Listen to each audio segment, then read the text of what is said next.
everybody, and welcome back to We Bought a Mic, a podcast about the 98th Academy Awards. It's an annual tradition. We are locking in our ballots, our predictions for this year's Oscars. Welcome. My name's Ernest. My name is Hunter. And I'm cramming over here. I'm Drew. Hey, Drew. Nice of you to join us for this one. Good on you. See, you've turned a page. Last year? Is Oscar a realm? If there's an yes, first of all, because you're into realms now. It's true.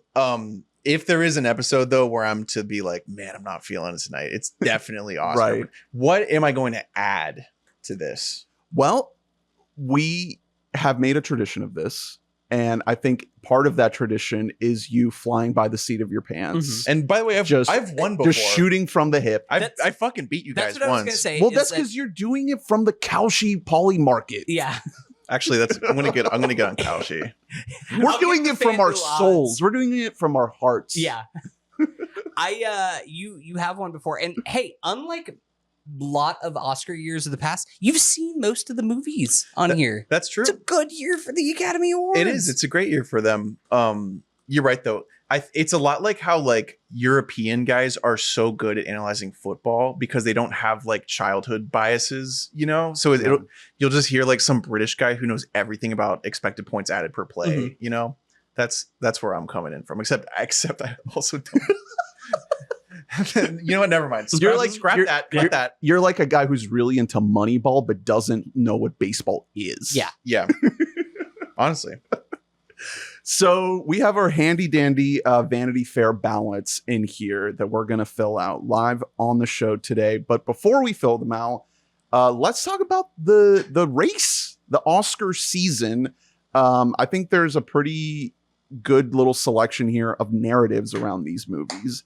It's interesting that the main movies this year are pretty much the same movies we talked about when we did Listomania. You know, our collective top three, One Battle, Sinners, and Marty Supreme are nominated here.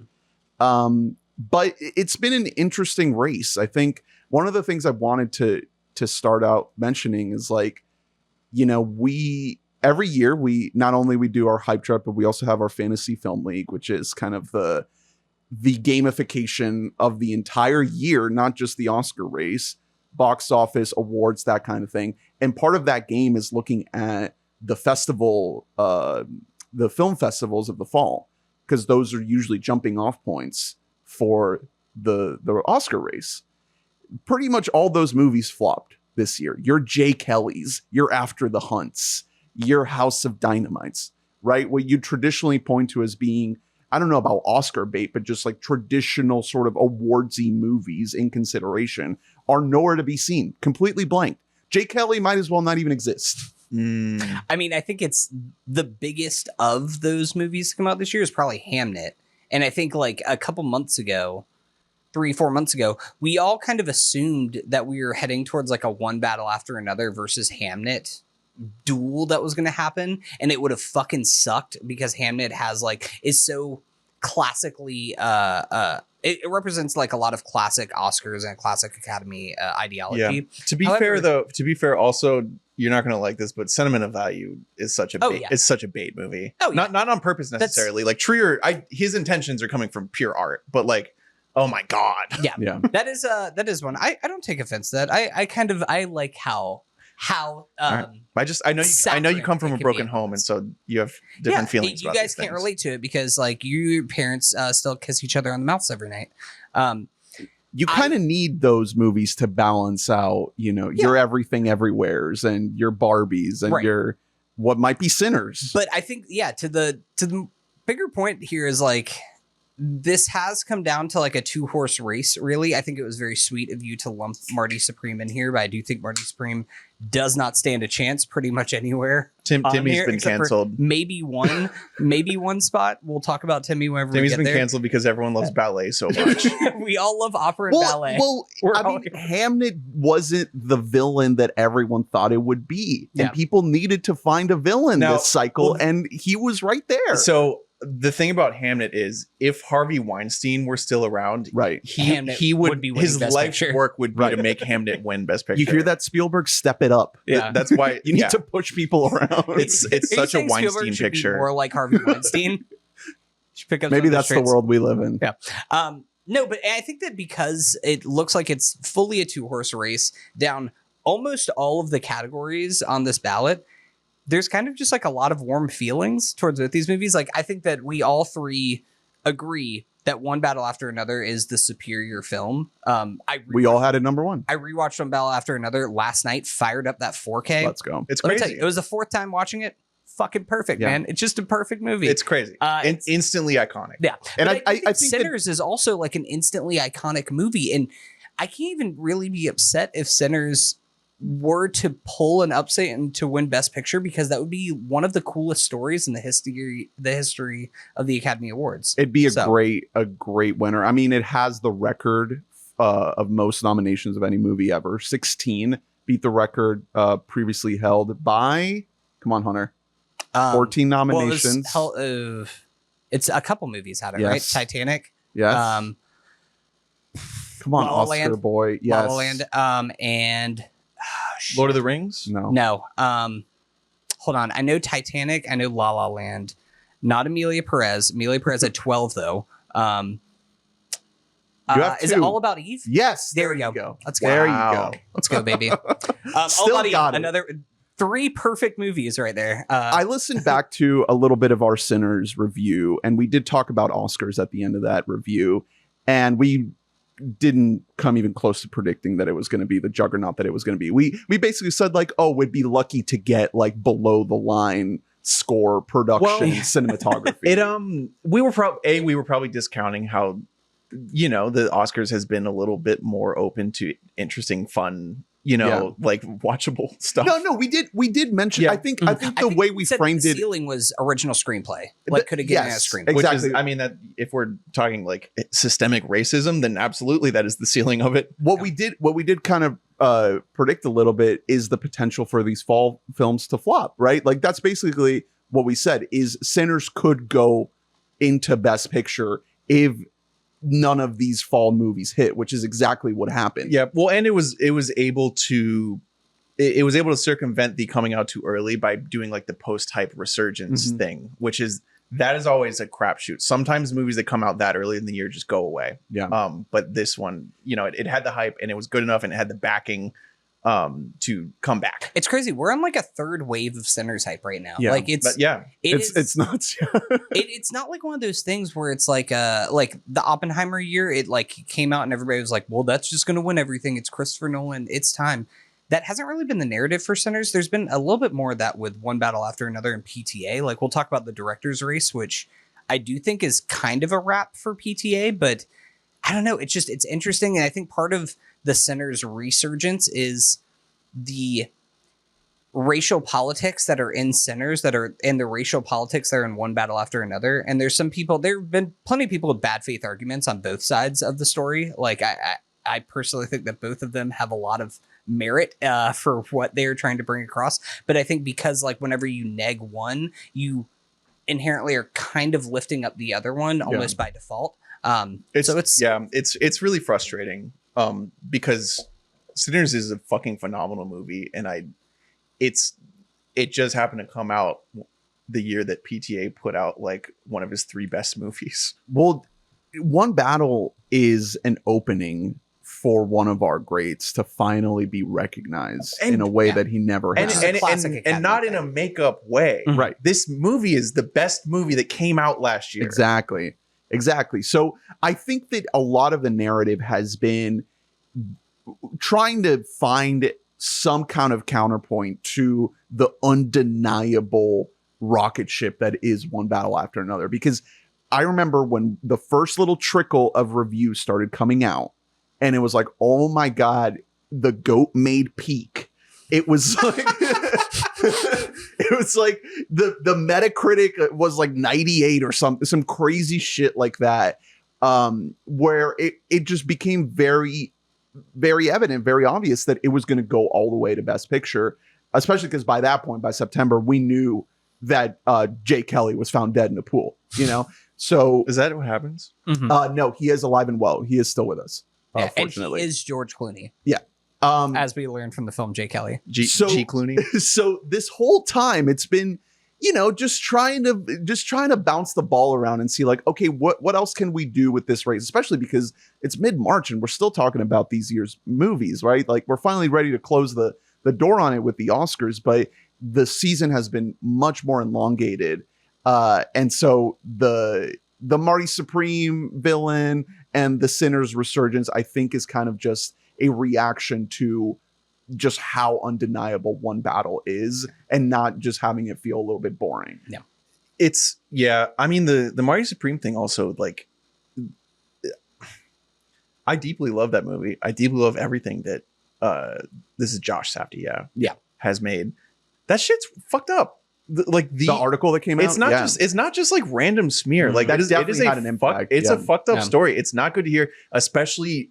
It almost reminds me of Louis C.K. and how his career particularly felt like it got tanked for me personally because all his shit is about being a bad guy. Yeah, and you know what I mean. And so when you find out, when you find out it's not a joke. Yeah, like it really becomes a little iffy when it's like, oh yeah, he's very familiar with characters who will do whatever it takes to get what they want. He's actually a shitty person. Like IRL, it's like, well, yeah, I guess not so. very surprising. Yeah. Anyway, I will say for Timothy, we talked about this during the WBAMs. We famously did not give him either winner of the year or lead performance of the year. I think we can sleep well at night, doing that. But him winning the Oscar or not, we'll get to the prediction, but don't you guys think, and we can talk about this more once we actually get to it, but like, wouldn't you rather have the years of Timmy performances where he's still chasing it?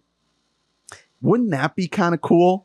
Here's the alternative though. Like Leo. And he's not going to do this, but like the alternative is that you have a Tom Cruise career where he's chasing it, and then he isn't getting it. He's just like, I'm just not even going to fucking get it. I'm going to become crazy.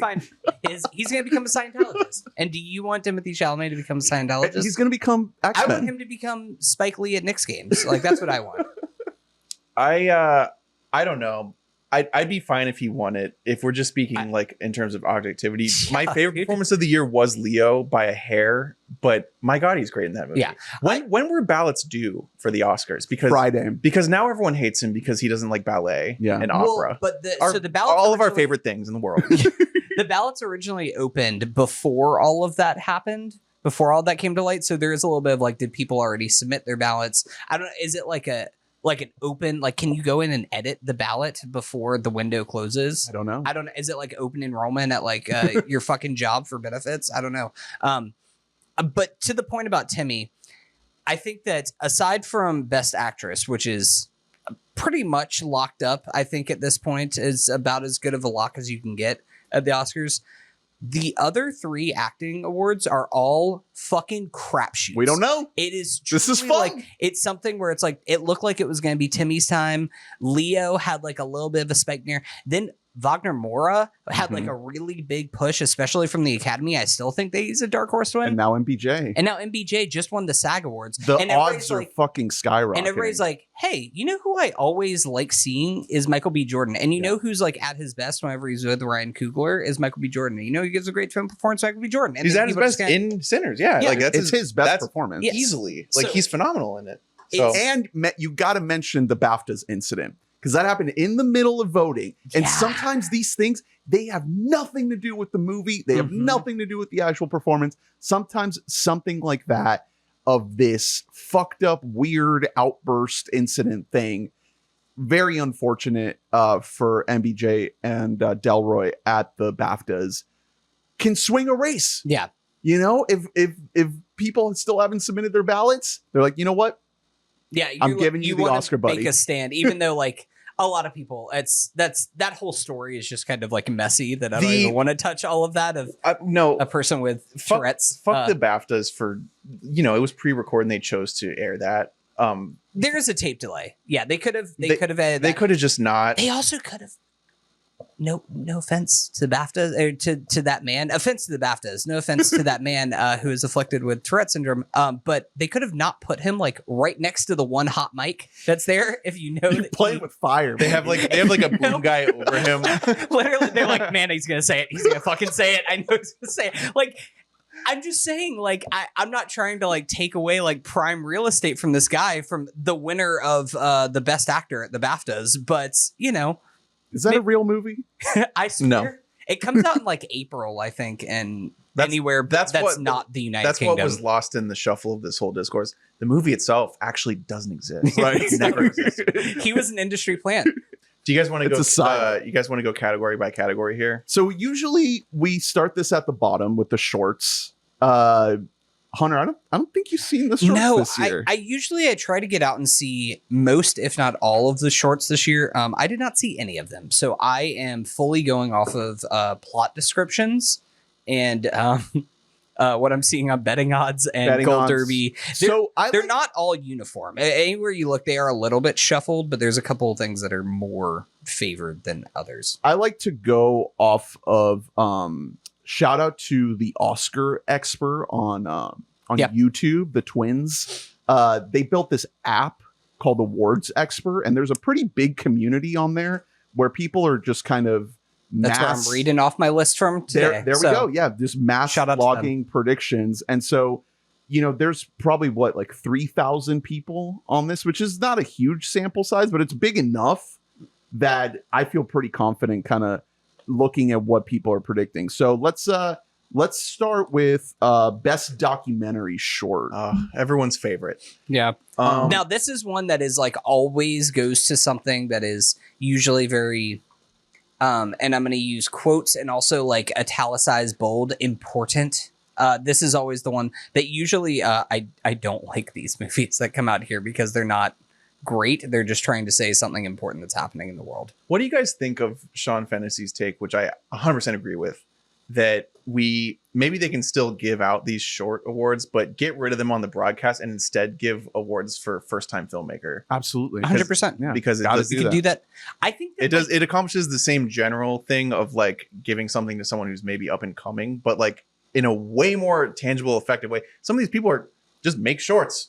And then it's like, great, congrats. Well, we had to give like Wes Anderson a pity Oscar because he had never won an Oscar. So it's like, oh, maybe if you'll make a short film, then you can like sneak in there under the wire. So that sucks. For this one, I'm going with All the Empty Rooms. I'm really glad to hear it. The log line is a journalist and a photographer set out to memorialize the bedrooms left by children killed in school shootings. Jesus. Real tough. The other nominees sounds really like a nice date night movie to throw on. The other nominees are Armed Only with a Camera, The Life and Death of Brent Renaud, Children No More, Were and Gone, The Devil is Busy, and Perfectly a Strangeness. You so couldn't guys, fucking if you're pay like me to watch these. If you're like in between like, oh, I want to throw on like the new Babish video or throw on All the Empty Rooms, they're approximately the same length. I'd go with All the Empty Rooms. If you're future Oscar like, winner. oh, Bryson DeChambeau just played with Brad Dalkey, or some school shooting. If there's an upset, maybe according to Awards Expert again, look out for Armed with Only a Camera, which is a Ukraine war film. Yes. All right. Best animated short. For this one, I will be going with Butterfly. I also have Butterfly. Of course. Are you just? I think Drew should take the lead on. I'm on Gold Best Derby. Action. I can give you guys the same bullshit you're giving me. You guys, we're on an even fucking playing field right now. You guys haven't seen this shit. This is the one that I gotta Jewish give North to you. African middle-aged man swim in the sea triggers memories of his earlier life as a professional swimmer during World War II. I will say, fascinating stuff. If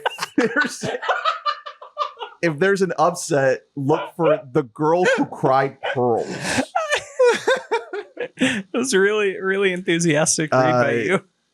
Poor boys love for a girl who turns pearls to lead them a perilous bargain between love, greed, and survival. All right, nice. Sure. Those two are both the favorites in their categories. Girl Who Cried Pearls is a little bit closer to the even money. Live action short, according to the betting odds, there's no minus odds here.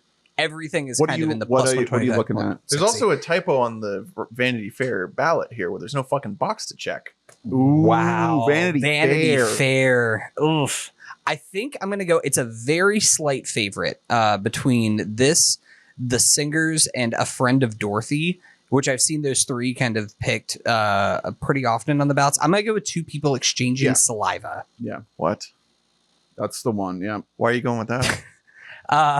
Because I'm really big into kissing. I'm a big kisser. So In a society where kissing is punishable by death and people pay for things by receiving slaps to the face, an unhappy woman shops compulsively in a department store. That's fun. Honestly, that sounds cool. I'm kind of into that. That actually sounds. Those are three disparate sentences that I don't really see the paragraph in there. The poster looks like a old Soviet film. Yeah. What the? Yeah. That honestly looks so sick. That's a great log line. It's like, Yeah. a couple rekindles the romance after years apart on Jupiter. All right. What, Drew? What are you going with? Are you joining us? I don't know. I just got on Kalshi. Okay. What does Kalshi have to Let's say? tell us. This is so much better than FanDuel or whatever the fuck else. They have Two People Exchanging Saliva a little bit higher. Gold Derby has A Friend of Dorothy. Yeah. That's what I've seen. A Friend of Dorothy pretty high. On FanDuel, Two People Exchanging Saliva plus 125. The Singers plus 160. So pretty close there. Are you going with I'm going Two People Exchanging. I'm rooting for it. That sounds great. just because that long That'll be line? a good moment that night to see that person go up and I hope they go up and they just like fucking smacking, just going to fucking town for each other. That's one thing about cutting those awards is like sometimes the shorts speeches are like such a wild card of like And like, whoa. and also it's people who are shockingly comfortable with going long There's, in their those are speech. always the ones The shit where is it's longer like, than the film. yeah, you really are like up there for like 4 minutes, and Yeah. it's like, my brother, if I hear fucking Ryan Coogler get paid off later because of you, then I'm gonna be pissed. Mm-hmm. All right. Best sound. The nominees are F1, Frankenstein, One Battle After Another, Sinners, and Surratt. Vroom vroom, car goes fast. This is F1, right? That's my my analysis. Is that vroom vroom, car goes fast? What did you guys think of F1? I like F1. The sound is good. I actually, you know what? I borderline loved F1. I had a fucking blast with that movie. Is it better than Ford versus Ferrari? No, that's a real movie. No, F1 is a real movie. Sure. I think Brad Pitt's not very good in the film F1. His face, he's had like too much work done in a way that his face doesn't move anymore. What about Carrie Condon's great in it. Isn't Idris Damson in there? Is it Carrie Condon? That's yeah. Idris Damson. Idris Damson, he's really good. He's an interesting guy. He's very compelling. But Javier Bardem is in there. He's having a blast. Up and comer. He's just really happy to be around the world in different shooting locations. Best visual effects. This is the Avatar Fire and Ash Award. Yeah. If anything else won here, that'd be just silly.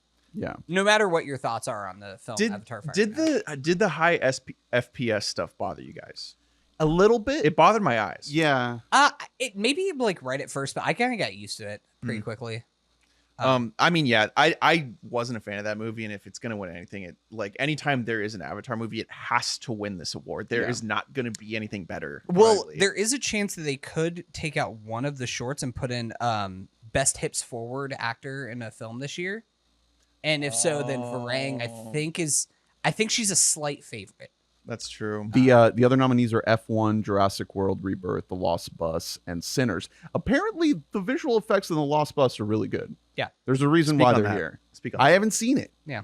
But it's like and that's real. It's just like how I swear is fake, but that's real. I really believe you that the makeup is really good in The Ugly Stepsister or Kakuho. I believe that you know that. it's supposed to be like a wildfire movie, and all the fire is CGI. So, all right. Best production design nominees are Frankenstein, Hamnet, Marty Supreme, One Battle After Another, and Sinners. So a lot of these craft categories, I think, are a bit of a coin toss between Sinners and Frankenstein. Mm-hmm. So if this is a Sinners like sweep night, Yes. there's a chance that it starts to pick up all of these craft ones. What if this has happened before also, where it's like, I feel bad that I'm not giving Sinners Best Picture on my ballot, so I'm going to give it all the other shit. That Okay. too. That Yeah. happens. Yes. That's another thing. I also think that, I mean, this was my pick for the best production design of the year was in Sinners, not in Frankenstein.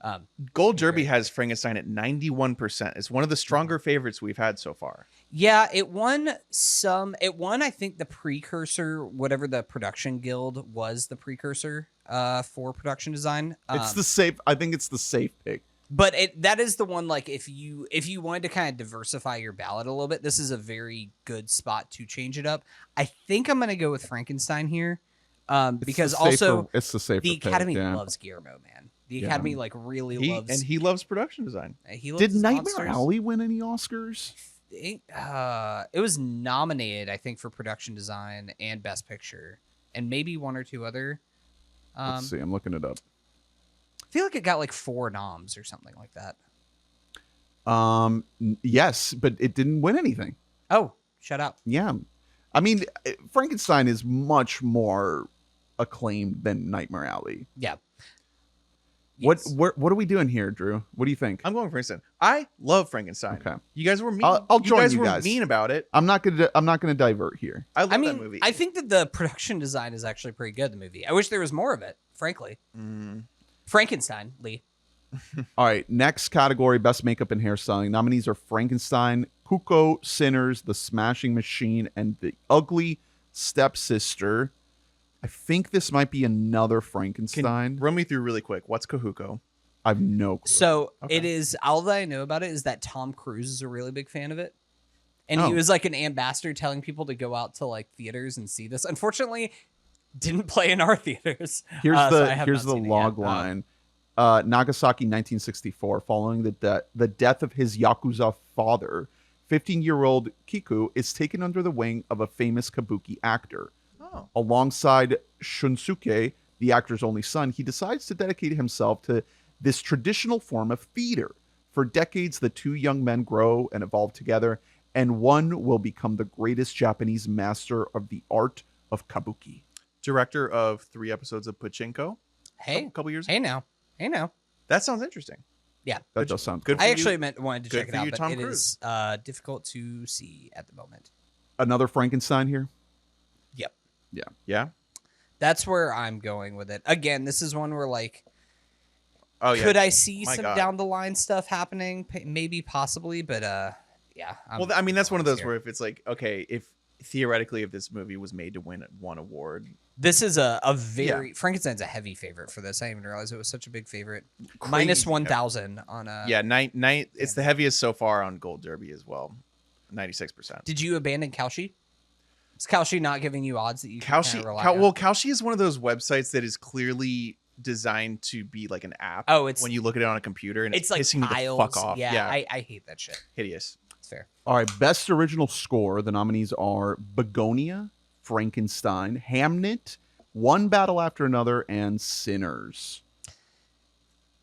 Look, I'd love for Johnny Greenwood to win an Oscar. I would love for him too. I don't think it's can't gonna believe happen. that he has not won an Yeah. Oscar yet. I don't think that this is the best Johnny Greenwood. No, score. it's really However, not. again. It's so good. though. Again, throw on One Battle After Another last night, and let me tell you, I was just like playing. I was capping out my fucking soundbar with this score because it's so goddamn good.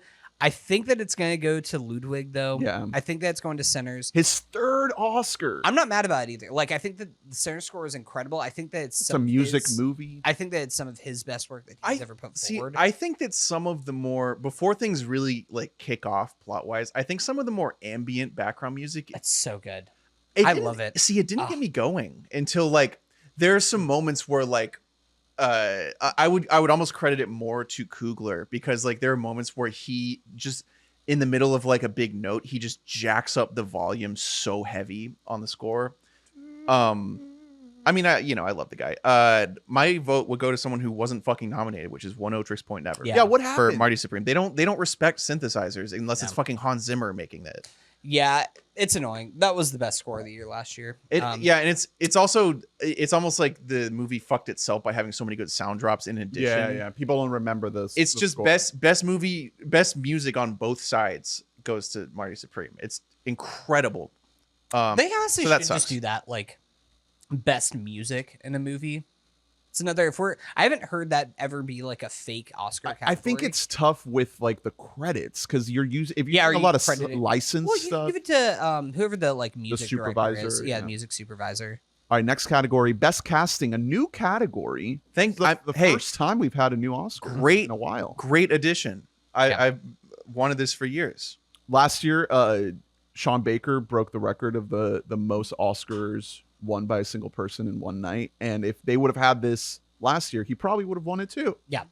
Nominees are Hamnet, Nina Gold, Marty Supreme, Jennifer Venditti, One Battle After Another, Cassandra Kulukundis, The Secret Agent, Gabriel Dominguez, and Sinners, Francine Meisler.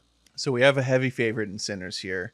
One Battle is almost handicapped based on how many great actors are in it. Like Right. we are most of the lead cast in One Battle. It's like, yeah, we know you're great. Well, I do Like- think though, but like One Battle and Marty Supreme, another like, well, I guess that they're listed on here, but it doesn't have a shot.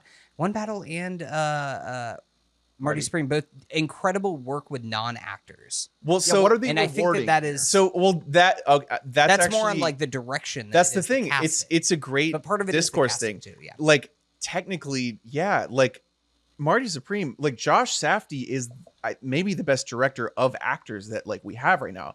And for that reason, it's hard to give him best casting because he could make anyone he meets into an actor. Yeah. You know? So it's like, do you get credit? But you've heard about the arduous casting process. I know of that this I know. movie. I almost disagree with my selective own quality. argument, but that's the argument. Yeah. I think the best case would be for someone like PTA who's just great on both ends. Like he gets the top end talent and he makes them better.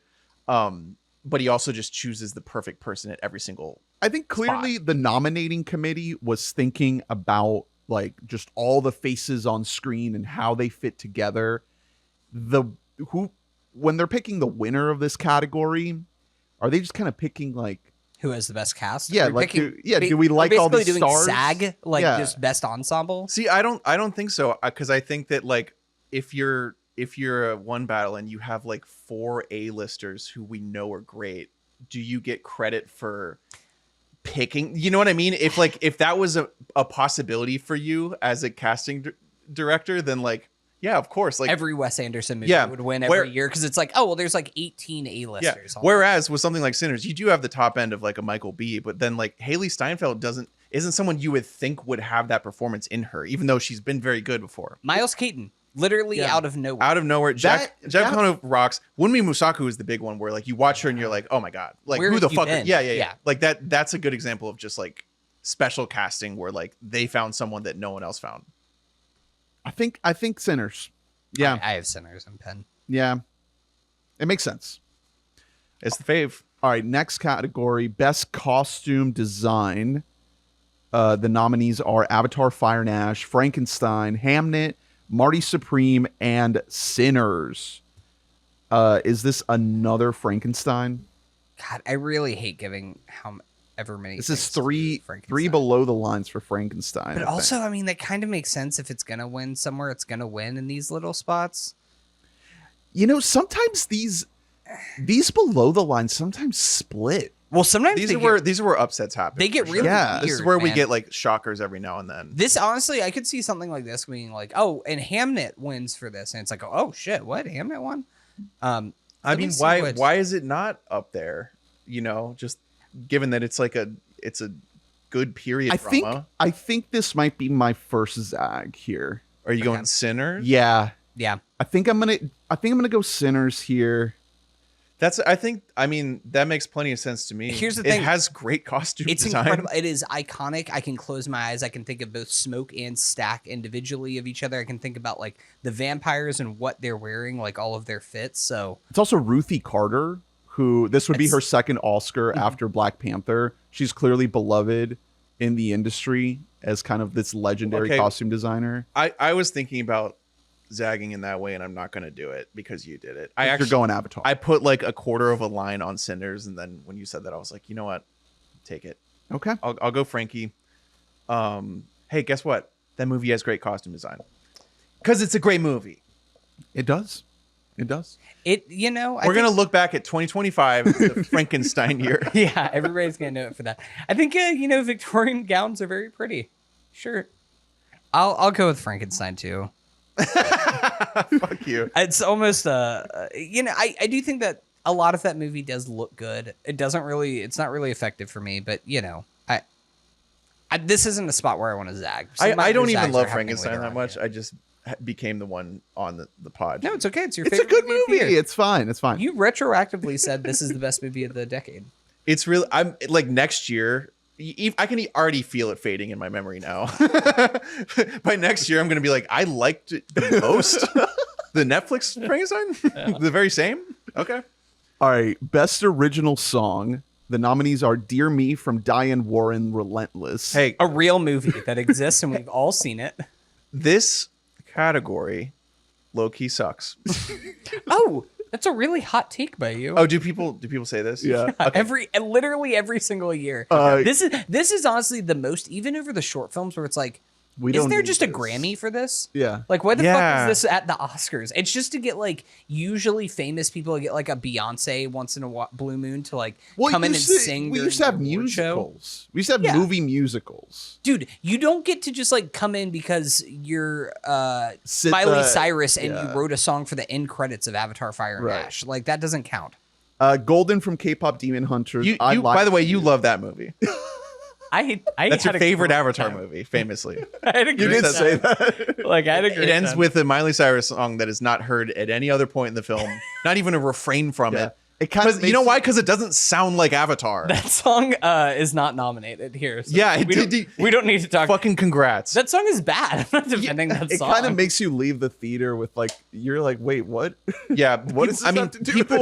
People leaving, snickered like- in my theater when that came on. I was It's just like such a more joke. like stumbling out because It's just like this is washing James my Cameron. pants. This is like the near far wherever you are guy. You know what I mean? Like he knows how to do it. I'm sorry. Isn't there an original song in both Avatar and in Way of Water too? That ends. Yeah, Yeah, there's a Leona Weeknd Lewis. song at the end. I See of, You. Oh my Way God, of Leona. Water. Wow, talk about 2009, baby. only would have been her in that year. Yeah. She won the X Factor that year. Hell yeah. Cool. I Lied to You from Sinners. Sweet Dreams of Joy from Viva Verdi. Another really real movie. And Train Dreams from Train Dreams. Nick Cave. There's a song called Train Dreams. Yeah, it's Nick Cave who does the full score. It's a really good score. I had a train dream. This is one that I want to That's see what it is. before the before the Oscars. There, I do want to see Train. There is a small faction that says low key it's actually like the best movie of the year. It's a good movie. I disagree Obviously, with that. well, I mean, obviously, yeah, you guys are gonna disagree. But like, is it unheralded? Like, is it underseen? No, well, I mean, it's underseen because it just got kind of thrown onto Netflix, and that's not the best medium for it. I will say a good thing about being on Netflix. The first time I watched it, didn't really click for me. We talked about on Catch Up that I had a you a rewatched heart, it? but no star rating associated with it. Well, you were cramped. That was a cramming time. It was a cramming time, and it honestly just didn't really stick with me as much. The second time, it stuck with me a bit more. I still don't think it's like incredible, but it is like very solid. Really good use of Joel Edgerton. Yeah. as just like it looks beautiful. that's what you All the want. shots are great. Oh, it looks gorgeous. William H. Macy, Yeah. incredible in it. It's a good movie. I'm working on Recommend a it. legendary Zag take here. I don't have it fully like verbalized. I Lied to You. Diane No. Warren, it's time. No, it's not about that. But just that Golden is actually not good because it's not a good representation of K-pop because it's too good of a song. Oh. Whereas K-pop is typically like very bad music. I don't know if Golden is even my favorite song from that movie. Really? Is a little soda pop? No. Golden's a great song. What's the one that's like incredible. I broke into a million pieces. and Oh, I dude, that can't song's go great. back. Something. This Is What It Feels Like. Out the light. This is what it sounds like. Yeah. That song's great. The little love ballad, the free. Man, really good movie, man. Golden Really is good Golden is music. good, and this is the Golden Why Award. aren't you This is guys? the Golden Why aren't you guys singing like that to the song "Train Dreams"? Train Dreams. I had a train. dreams. Was a nightmare. My son. My son's dead. That is what happens in Strangers. That's also what happened in Nick Cage. I know. That's why the source material really spoke to him. Oh, that's pretty fucked up. Spoilers for Strangers. He didn't like fall off a cliff while taking acid, did he? Because then I'd be really worried about Nick Cage. Well, we don't see it, so that's true. It could doesn't have not happened. Yeah. Oh Yikes. man. So K-pop, It's going to Golden. we're gonna see it performed, Yeah, we'll see that performed and and I lied to you. I lied to you. No Diane Warren performance. Thank No. you. Here's the thing. No. Thank you to the Academy for not feeling like we have to do the obligatory all 5 have to perform here. They're like, nah, there's only 2 real nominees. Yeah. We'll just have those perform. Nick Cave is pissed. Nick Cave he like booked a ticket. I love the awards circuit. He booked I love the establishment. He got a PJ to LA and everything. Like he was so ready for this big moment. All right, best editing nominees are F1, Marty Supreme, One Battle After Another, Sentimental Value, and Sinners. Is this One Battle? I think so. I think that we have yet to actually give anything to One Battle so far, and I think that here's where it starts for me. Is there a chance that this goes to either F1 or Sinners? I think there is a small chance. I think there's F1 is I will the say- second according to Gold. Well, that's what I was Derby. going to say is F1 actually is kind of more in line with the historical what the Oscars likes to do, because typically this category doesn't go to the best editing, it goes to the most editing. Remember, famously, Lots of cameras. Bohemian Rhapsody won best editing at the Academy Awards. Yeah. So they love athletic editing. And they like F1. It's nominated for Best Picture. So I do think that F1 has a very, very, very real chance. Actually, let me see what the odds are for this category. Ooh, you want to put a little money down on F1? I just want to Back see. yourself up here if you go for it. Not that big of a. It's minus 340 for One Battle After Another, which is pretty good. But F1's only plus 230. What Like, are you it's- looking at? I'm on FanDuel. I mean, that means it's a pretty heavy favorite. I mean, One no, Battle. not compared to. Because it won the ACE Awards, which is pushing it a little bit. But ACE and Academy, I'm not sure if they are always a 1-to-1 representation. The Kalshi odds are with One Battle as well. I mean, this is one where you could zag though, and I think that you would not be way out of line. I mean, One Battle is an incredibly edited movie. It's like it's perfect. I mean, it's the best editing of It's the year. so tight. Andy Jurgensen. You Hey, know, shout out to Marty though. That's a fucking. I was gonna awesome say, edit. in terms of like creating coherence, in the edit, Marty, like Bronstein and Safdie have to that's where they really take control of like all of these billion shots that they get that are like so chaotic. To make it coherent, you have to edit so strongly. In a different world, that's the most edited movie that is also the best edited movie. Like that is kind of where those two things gel together. I will say F1 is a very well edited movie. It those cars when they go vroom vroom, it's snappy. It works really well. I like the pacing of that movie. I'm not going to I catch like that that. movie. Not going to catch that one. You should check it. It's on Apple TV. Literally every single time I turn my Apple TV, it's whatever John Hamm vehicle he's in now or F1. Those are the two things that are being served up to me. Is his vehicle an F1 car? Not getting a lot of For All Mankind served to me in my algorithm yet. Wait a second. That's crazy. Yeah, It's coming. the streaming service with 10 shows is not showing you for all mankind.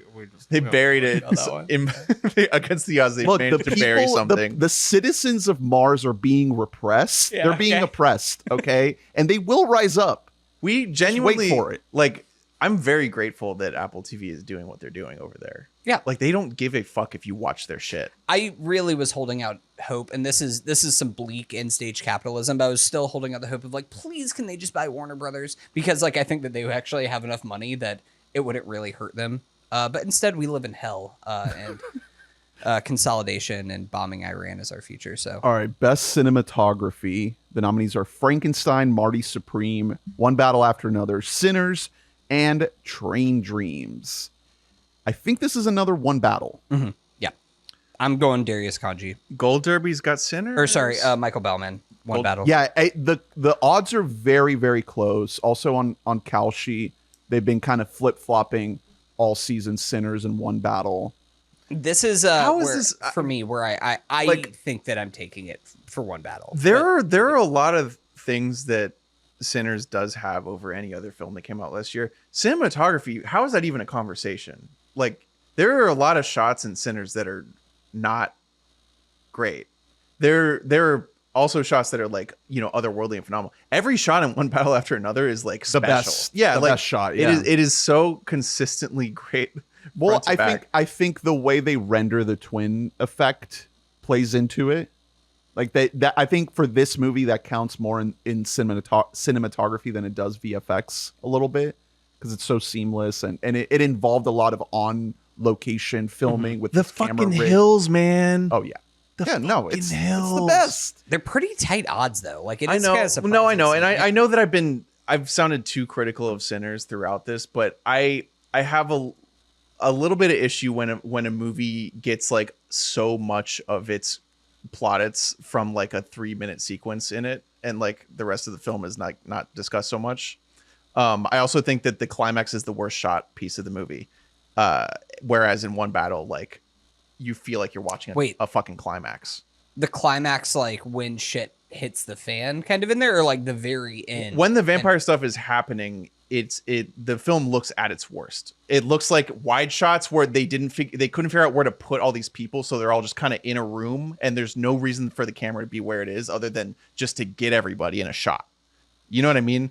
There's not purpose behind some shots in that movie. Sure, I guess that is for like whenever action is first happening. I think that kind of the crest, the apex of that kind of the action piece like that's happening there, where you're getting towards the end and the sun is rising, is some of the most beautiful shit that you will ever see. So You're right. like, it's I know. I don't want to be a hater. I get what you're saying. I don't want to be a hater. But also to your point, dude, the cinematography in One Battle is so good. Yeah, like, what are we doing here? I like, again, this is the fourth time seeing it. I'm like kicking my little fucking feet watching some of the shots in this movie. Yeah, like, it's just like absurd. So good. Yeah, I mean, we'll forever undervalue PTA.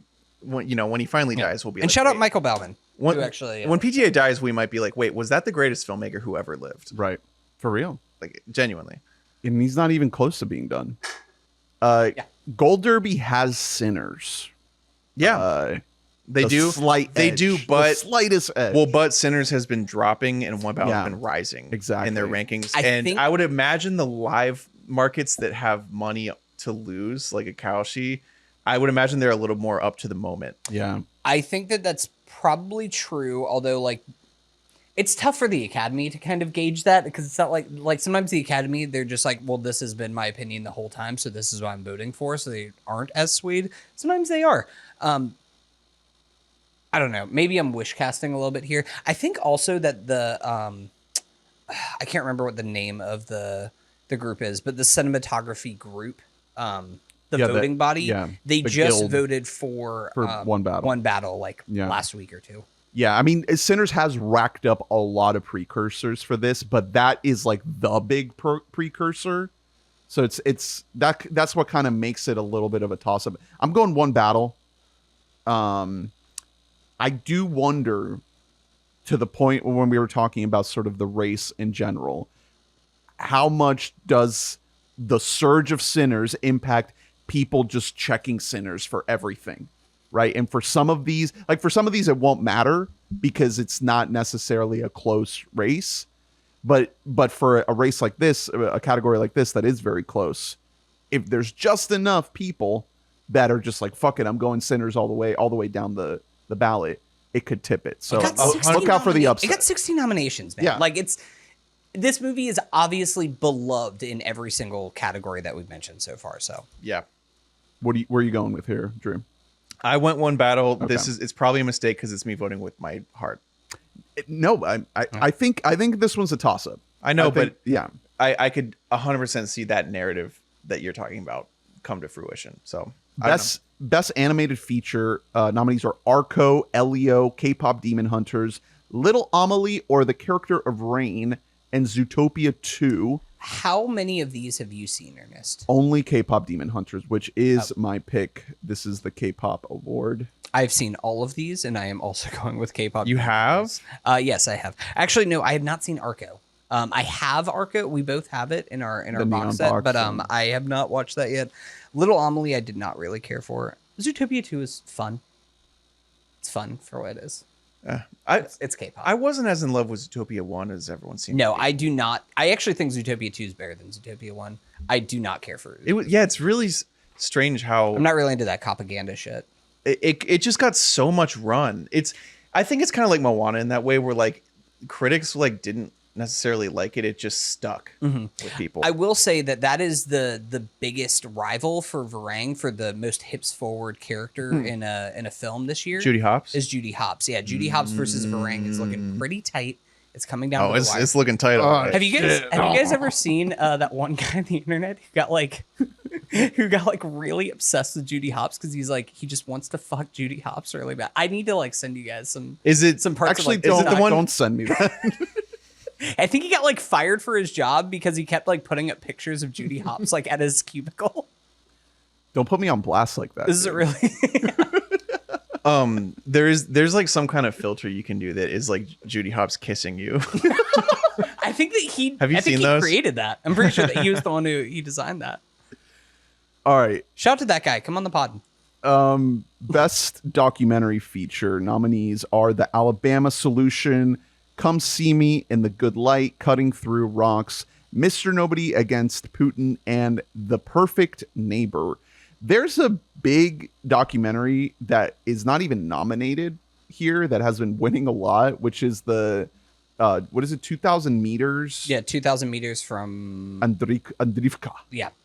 It's basically the follow-up to 20 Days of Mariupol. Right. Which Ukraine is War. Crazy. That movie won Best Documentary a couple years and it's ago. not even nominated.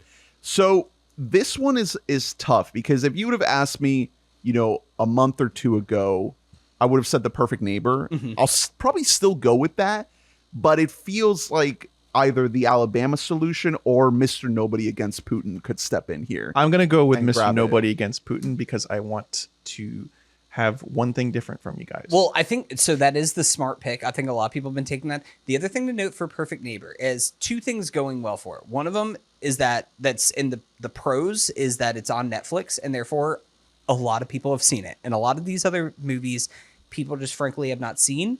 And sometimes the Academy voters don't see all the movies before they submit their ballots. They're like, a movie about Putin? Sign me up. One knock against it is that Perfect Neighbor has been getting a lot of negative press and pieces that are written about it. Yeah, there's a whole smear campaign. A lot of it is very founded. It's about the both the framing of police officers in the story as kind of like neutral bystanders and not any sort of agitator. The other thing is like the whole ethical dilemma of like we're only seeing this woman who did commit this heinous act through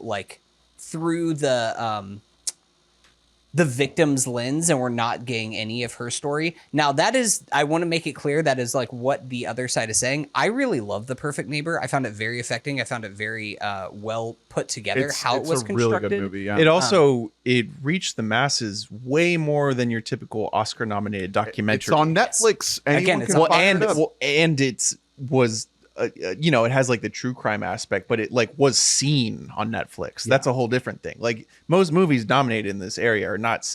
I'd have to go back, but this might be the most seen in the last 5+ years of any documentary nomination. Especially we live in Central Florida, and this took place an hour from us. Like where this actually happened, this won CACF for Best Central Florida Film of the Year, and if I had to guess, I would say that it probably wasn't very close because this is became such a cultural zeitgeisty movie. I recommend it. I do recommend also some of the reading that's come out both positive and negative about the movie afterwards. I'm still taking it to win Perfect Neighbor, but I do think Mr. Nobody Against Putin could win. Yeah. Also because people don't like Russia very much. Yeah. All right. Best international feature. The nominees are The Secret Agent from Brazil, It Was Just an Accident from France, Sentimental Value from Norway, Surat from Spain, and The Voice of Hind Rajab from Tunisia. This one's tough. Genuinely tough. My heart, my soul tells me it was just an accident, especially with everything going on in Iran. Mm-hmm. I really, really want to go with it, especially because it didn't get the Best Picture nomination. Right. This could be people are going to want to go with this movie. It's an amazing movie.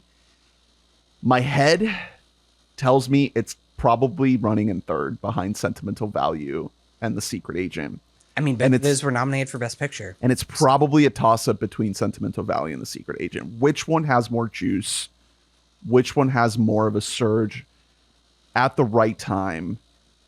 I mean, I think it'd be dumb. Like, strategically, if I'm trying to win the most points, it'd be stupid for me to go with it was just an accident.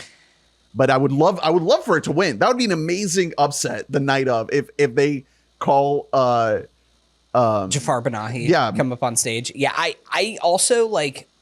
I actually think that there is a chance, and this has not won a lot of precursors, so this is fully just like oh shit, like on Oscar night, something that could happen. I would put this a little bit above Secret Agent. It was just an accident for exactly what you were saying. But people love Secret Agent. I know people do, and you cannot underestimate the power of Brazil. Whenever it comes here, like Brazil makes up a huge part of the voting body. I'm Still Here won this category 2 years ago. I just think that people, especially with everything that's happening in Iran right now, like I think that people do want to hear like what Jafar Panahi has to say. Jafar Panahi, who is now once again like has an arrest warrant out, like he cannot even return to his home country again for fear of being arrested. So like this would just be such a incredible moment to see here.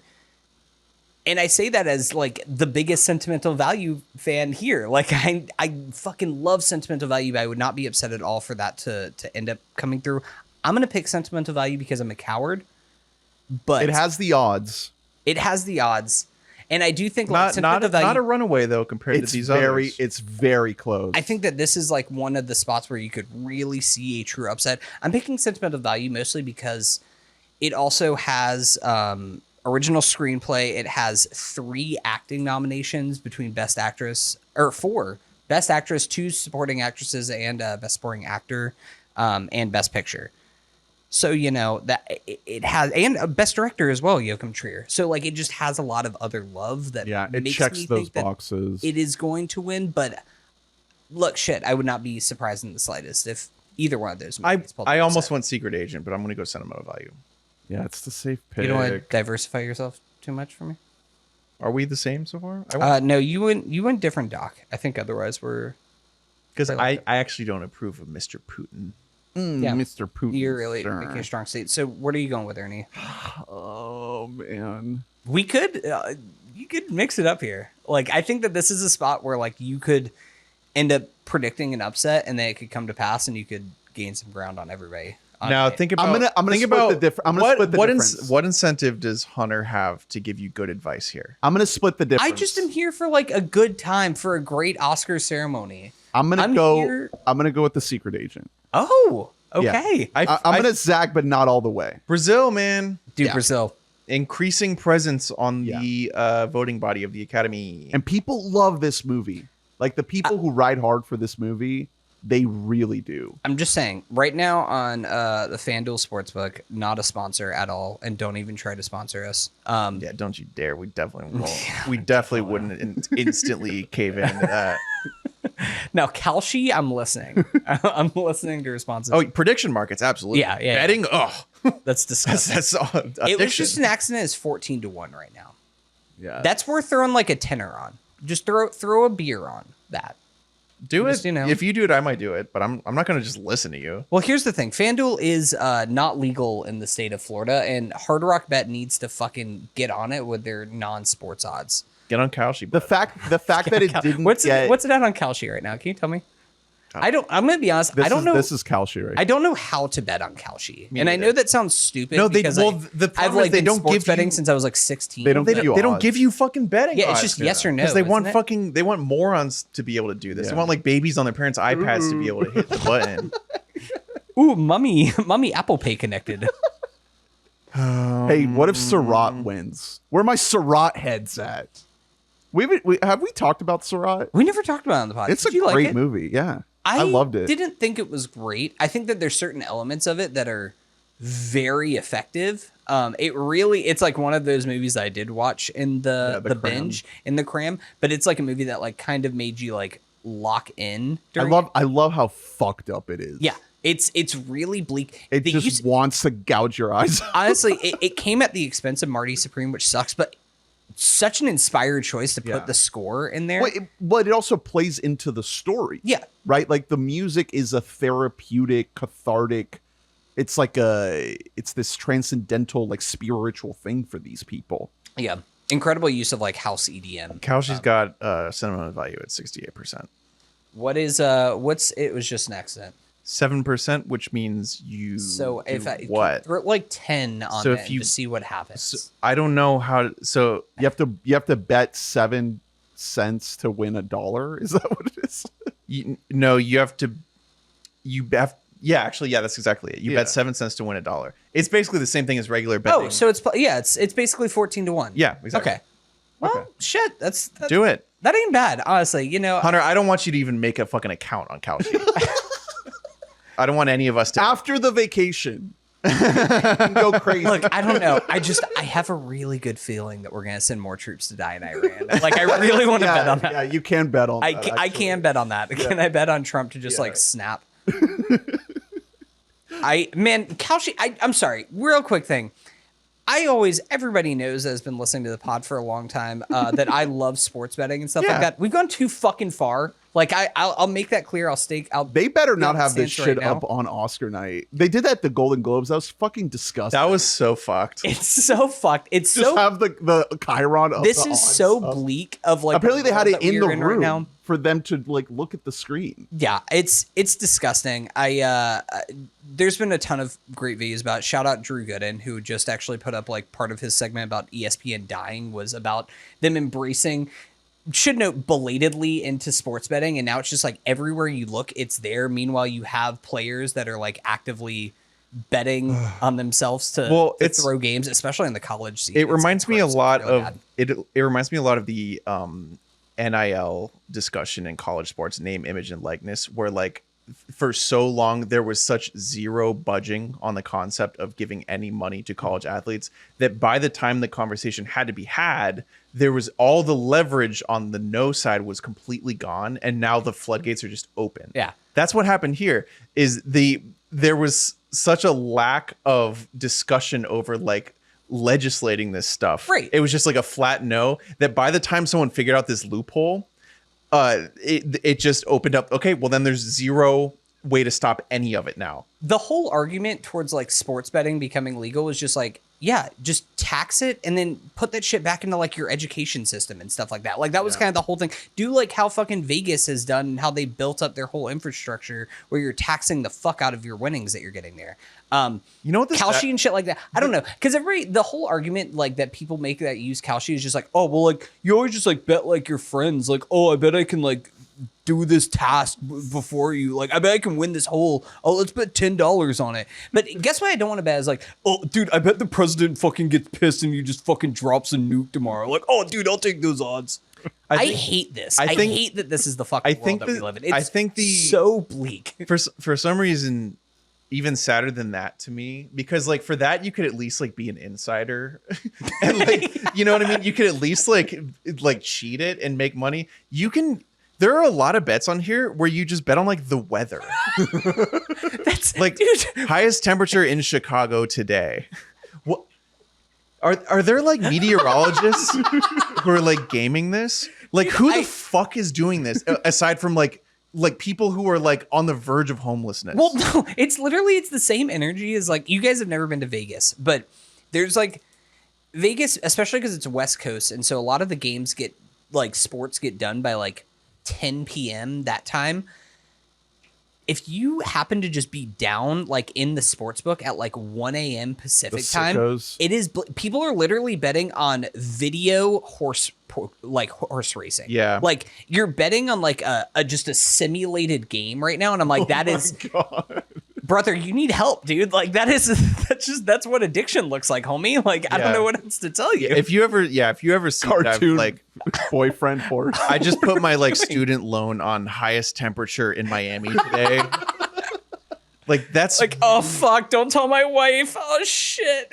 It's so grim. And also the odds are like it's like 99% to 1%. Like it's not like you get like fair odds, a variety. It's just like 74 or above, 99% chance that happens. So if you bet on it, the tax that you would lose from your winnings would lose everything. There's no reason on earth to bet And then yes. like, do you it wanna plays jump- towards the dumbs guys that are just like, oh well, shit, dude, I could fucking make it big if Like I make get 1%. if I bet against literally everyone in the world. Yeah, like I don't know. I was kind of cold last night. You know, there's some guy with like a home thermometer who's like, bullshit. He like takes a photo of it and like sends it to Kalshi support. All right, best Anyways. original screen. Sorry, I had to get that off. Best original screenplay. The nominees are Blue Moon, It Was Just an Accident, Marty Supreme, Sentimental Value, and Sinners.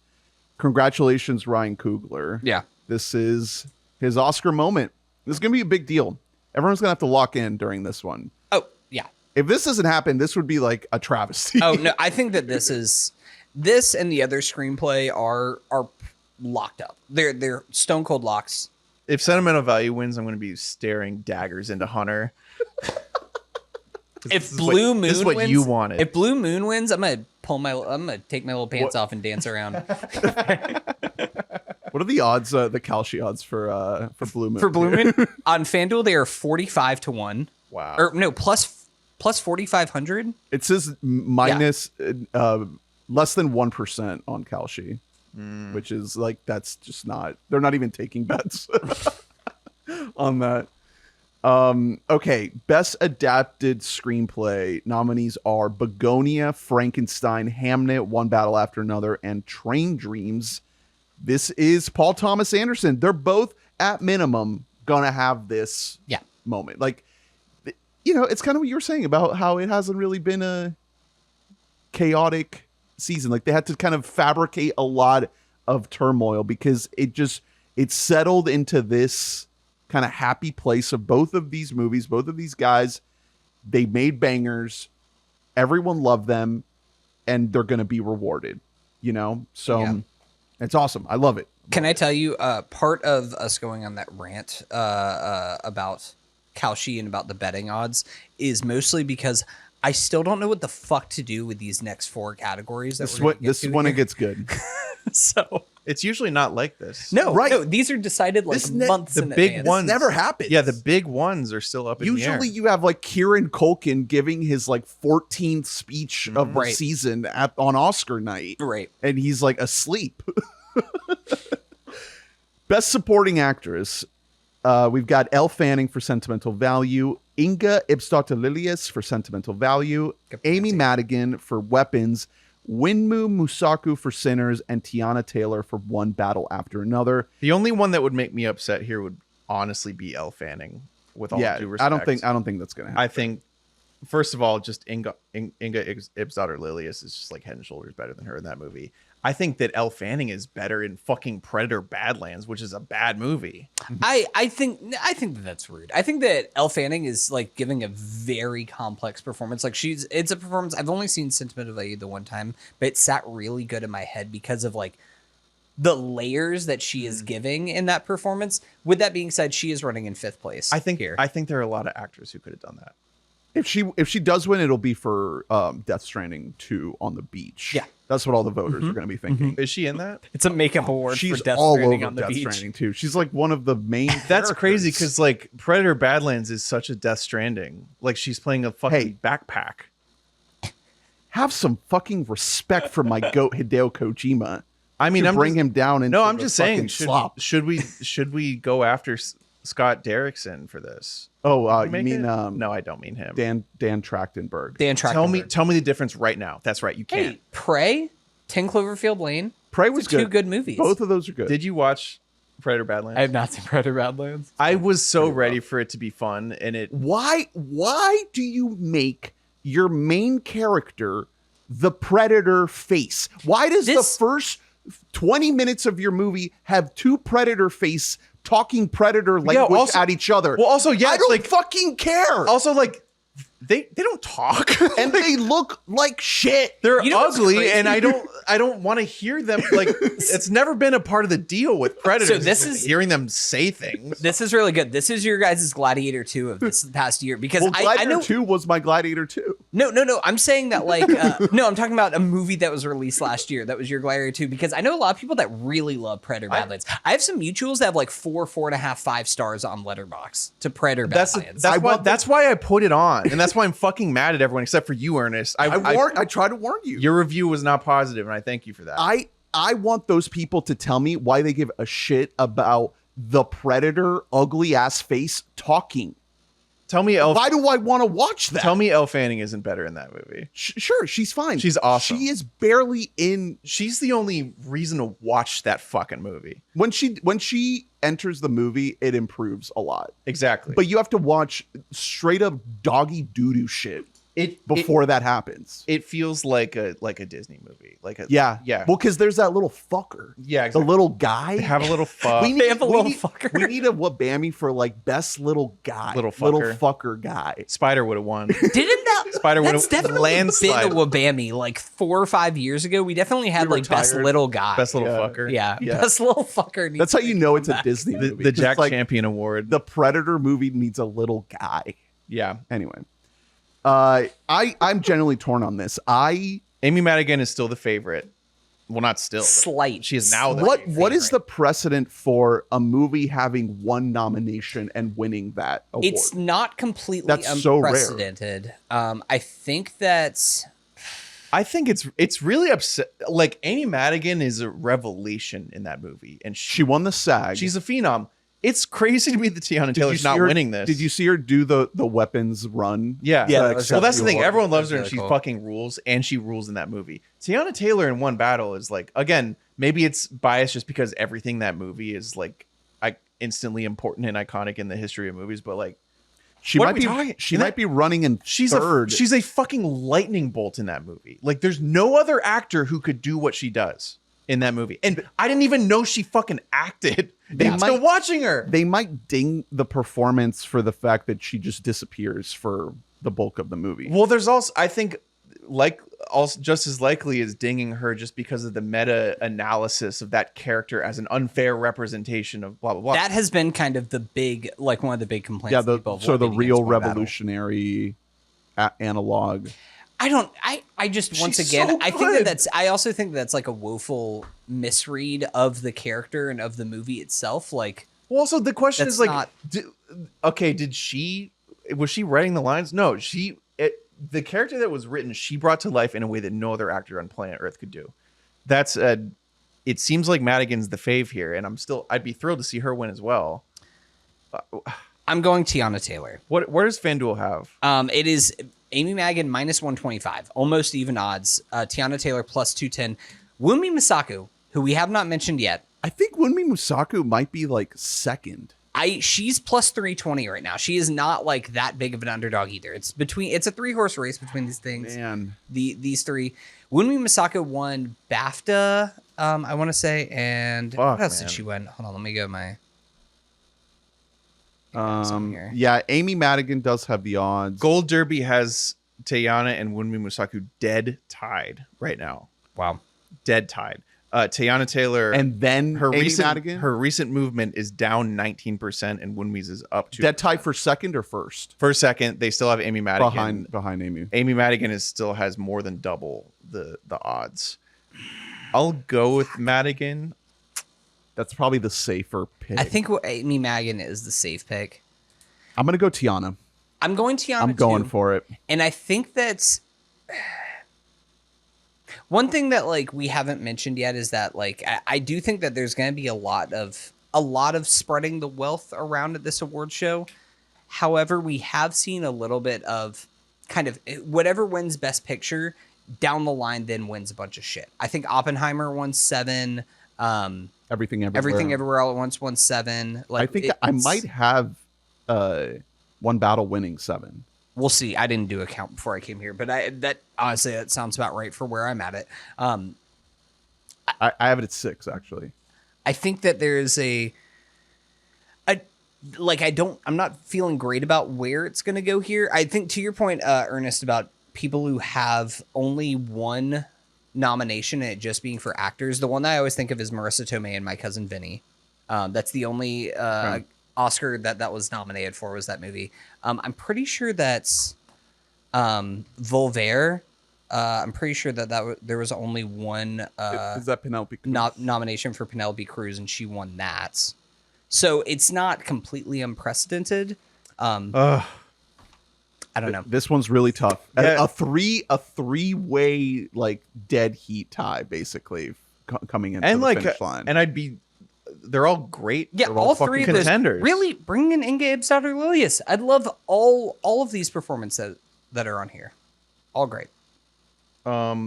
Similarly, best supporting actor is just a fucking insane category. We've got it's so stacked. Benicio del Toro for One Battle After Another, Jacob Elordi for Frankenstein, Delroy Lindo for Sinners, Sean Penn for One Battle After Another, and Stellan Skarsgård for Sentimental Value.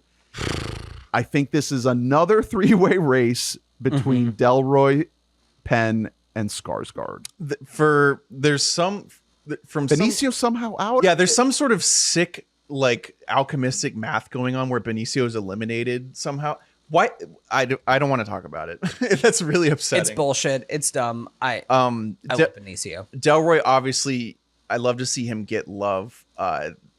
It's to me like this isn't the perform. Obviously, he has a billion performances. This would be a makeup Oscar. Yeah. Anyways, and he is great. He has like a couple incredible moments in Sinners, but you don't walk away from the movie being like Delroy. Meanwhile, Stellan Skarsgård is like so classic. Like he would be such a classic traditional pick. He is also like straight up category fraud because he is not supporting actor in the slightest. That's true. That also is a little bit of a like career recognition thing. He's never which is a common. He's never been nominated. Has he? Yeah, exactly. First nomination for Stellan is crazy. So that's really something. Makeup with Benicio is the problem, just that he's won before and like they don't want to give him another. I guess Sean Penn is going to win his third Oscar. This would be his third? Well, here's the thing. I mean, Sean Penn is fucking awesome in the movie. He's incredibly. I think it might be the best supporting performance of the year. Yeah, so it's hard to be upset. We gave it to Benicio at the WBAMs, but Sean Penn is fucking incredible. Sean Penn is probably my favorite, but you walk away from One Battle like holy fuck, Sean Penn. Yeah. It is such a physical performance. And also, it's. I mean, a lot of it goes to PTA just being the best director in the world, but like it's just like what I said about Teyana, where it's like I can't think of a single other actor who does half of that shit. The Academy also loves to reward a villain. Sean Penn kind of fits right in that squarely in that mold. I'm going with Sean Penn here.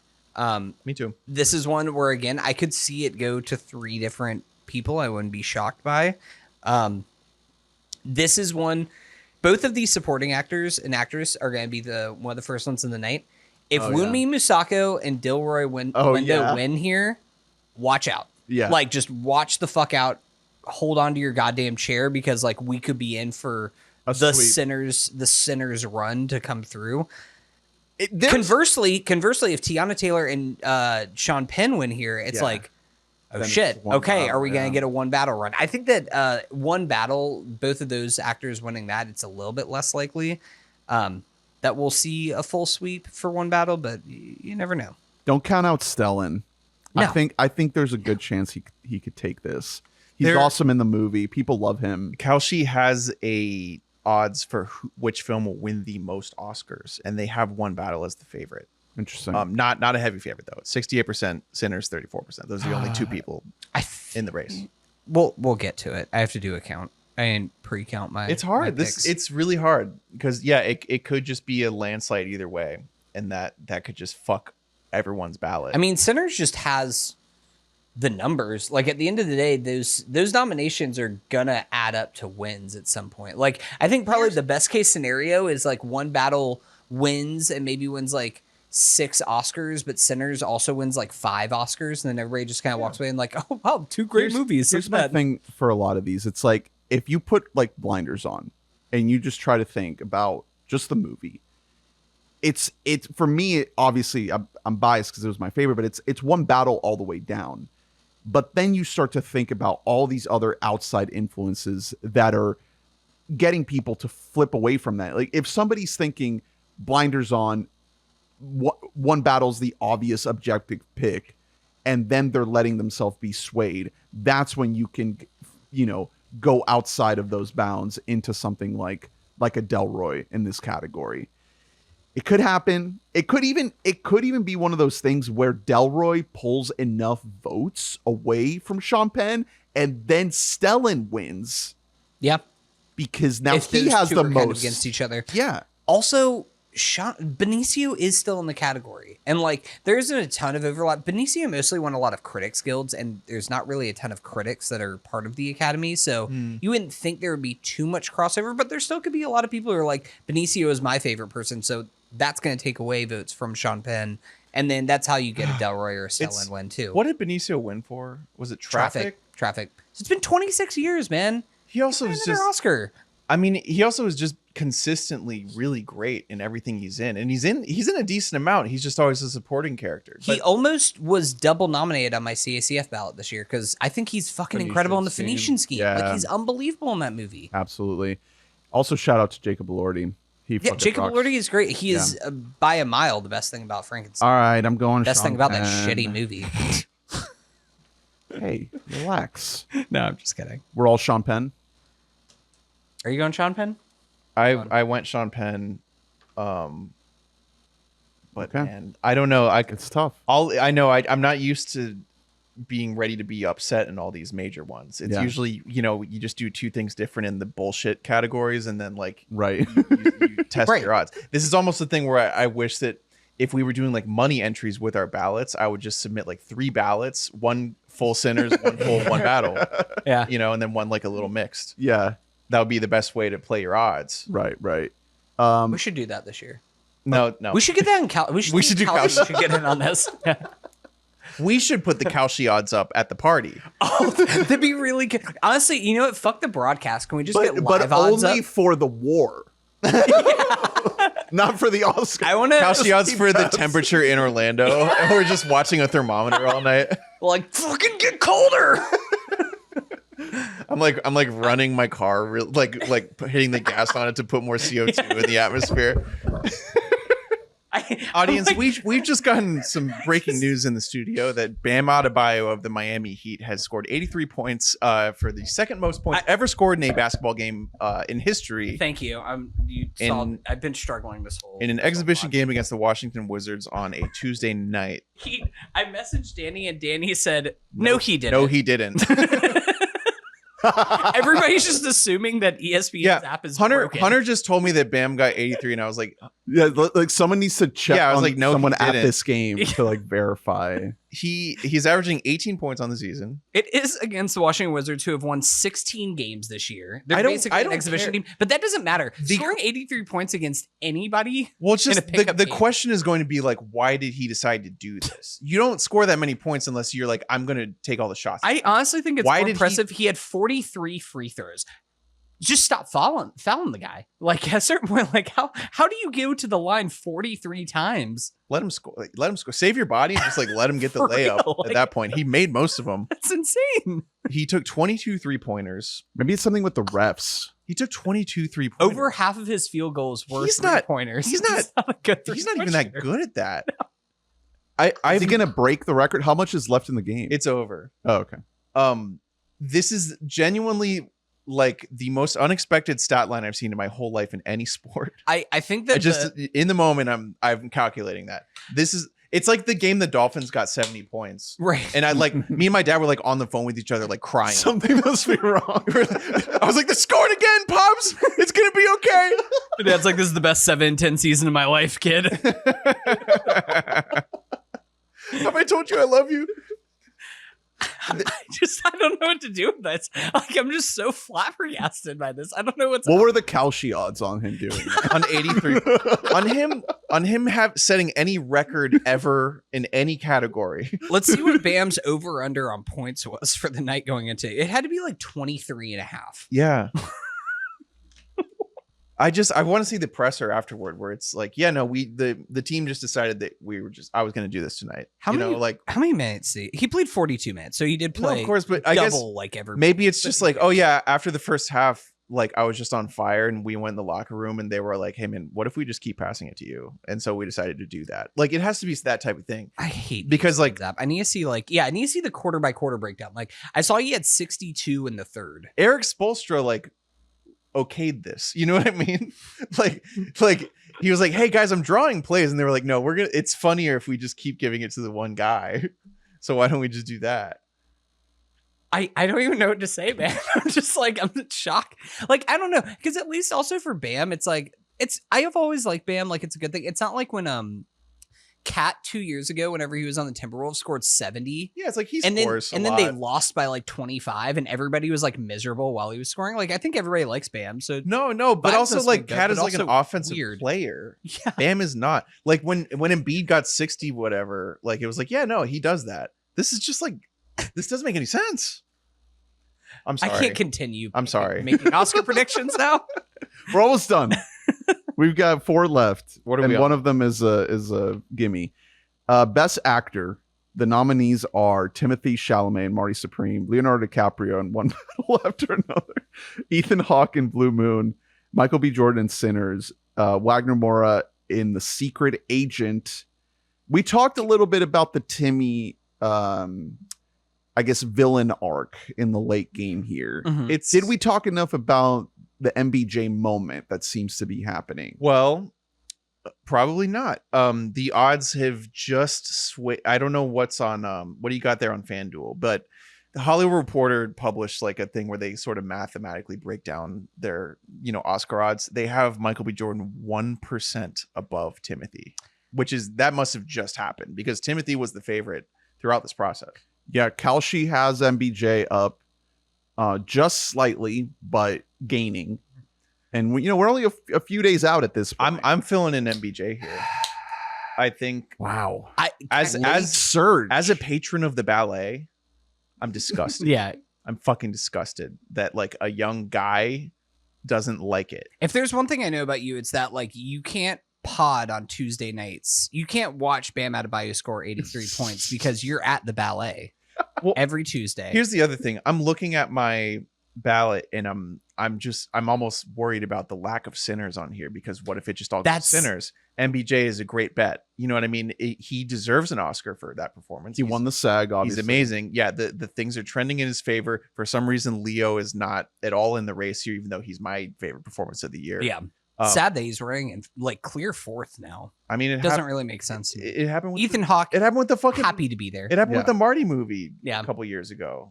I mean, if he does not win here, I think Marty Supreme gets shut out. Like, I think that this is the only shot that Marty Supreme has on here. Marty Supreme got 5 noms on here. No, like he got a lot.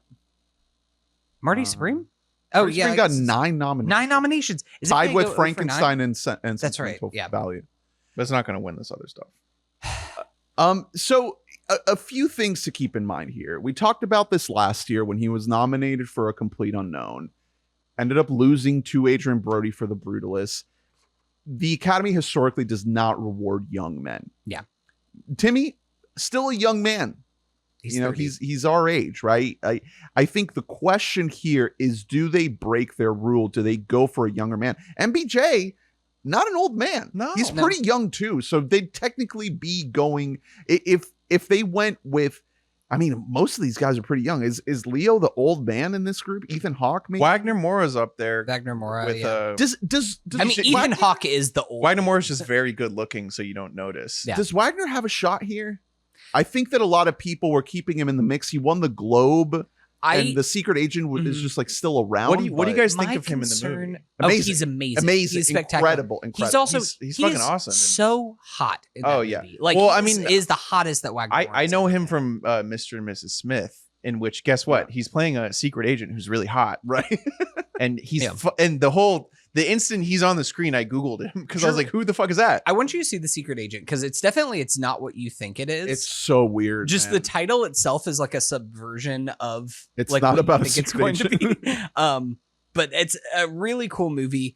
I see, the thing is that I put Timmy on my pre-ballot coming into tonight. Are you gonna flip? And I just don't know, man. MBJ is now like, he keeps getting in the odds. FanDuel right now, he's down to minus 185. Michael B. Jordan is. Timmy at plus 175. So, I mean, not like a huge underdog, but like it's something. The other thing to keep in What's mind, Kalshi got? It has MBJ, but only slightly. I don't know how this works. I have it. Okay. God, I love two Kalshi. Yeah, on screens this, on both see, sides, the man. thing that I clicked, it Graphs says galore. Oscar nomination. Oh, this is nomination. you're basically an industry right That's now. why. Yeah. Are you guys both going MBJ? The other thing I went MBJ. I want to keep in mind here is when the SAGs happened last year again, Timmy won the SAG last year, Right. and then he lost the Oscar. Mhm. Demi Moore won the SAG, Lost. and then she lost the Oscar. Right, so They do not correlate. They don't exactly. They don't correlate. You know, that's again looking at me going with Tiana over Amy for supporting. That's kind of the thinking a little bit there. I said it earlier. I'll say it again. Like, do we think that the scenario in which Timmy keeps chasing greatness because he doesn't win this, is that the world we'd rather live in? Do we want those roles? Those might be the better roles. To me, I genuinely don't think that the roles he chooses will be impacted by his award wins. That's true. Like, it's not. I made the comparison, the almost joking comparison about Tom Cruise earlier, but it's not like he has the physique that he's going to do a Mission Impossible. But it's series. a Like, what's lot he of gonna do times instead. it's a business decision a lot of times, isn't it? It's like if you have that little check next to your name that you're an Academy Award winner, like it changes the way you're positioned as a mechanism of the business. I mean, I don't know if it'll change his roles. I think it could change the press that he does for his roles, but I don't think it's going to necessarily change his projects. also, I don't know if it's necessarily for the better that he does that, because he's proven himself surprisingly to be dynamic enough to carry any type of movie. Yeah, he'll still do Dune. Like, if just looking at him and seeing him early in his career, I would have absolutely just sort of pigeonholed him as like an awardsy movie type guy, and it turns out he can carry franchises. You know what I mean? So I'm fine with him doing whatever he wants to do. I put MBJ for this partially as a hedge because I didn't have enough Sinners on here, and I think MBJ does deserve it just as much as Timmy does. I think that's a really good point. I don't have enough Sinners on my ballot looking. But I mean, what if Sinners just kind of doesn't have it? You know what I mean? It has 69. It's got to rake in themselves. A lot of movies have a ton of noms and then don't win shit. That happens every year. Does the desire of the Academy making Timmy want to wait, like they made Leo wait, tip over with the love of Sinners, right? And also the overwhelming surge of Sinners that MBJ is caught up in. Also the negativity around Marty Supreme. All of it. Yeah. Before, I mean, I would assume even if most ballots were in before Timmy got annoying, like right.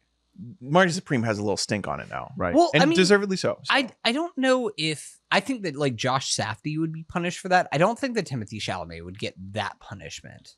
There was a lot of stink on the Brutalist last year, man. That's what I'm saying. I think I'm going Timmy. I think I'm sticking with Timothée Chalamet here. I think that he's going to. That's probably a good over choice. The line. No, that's probably a just good choice. Because like, I do think that even though he is still so young, I think that there is already a building like an it's time sentiment for Timothée Chalamet. Like we need to put him up like on a pedestal because he is like one of the few actors that we have right now who can open a movie and make it successful. And for as much of the Oscars have changed and become more international, they still are like, they want to get eyeballs. Like they do want people to go out to the movies, to the movie theaters. And if you have like a guy who has been proven that he is a true blue movie star and can actually open up a movie where it's like him, Zendaya,